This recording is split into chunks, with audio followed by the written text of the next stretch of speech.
Welcome everybody, my name is Marcus Stone, and in this video you will learn where to see how many subscribers you lost on YouTube. So let's start. First I have analytics here and I'm going to click on, oh my god, see more in analytics. Now let's go to subscription status, and you're gonna see select secondary metric. You want to click on it, more metrics, and now you want to interactions, and you're gonna see it here, subscribers lost. And you can see it here that, okay, subscribe. And now you can see subscribe lost, 15, 8, 10.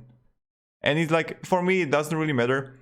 Only because monthly right now I got 1,200 subscribers. So if 300 people unsubscribe, it's completely fine to me. And I'm not coming for subscribers. My videos are search results, not subscriber results.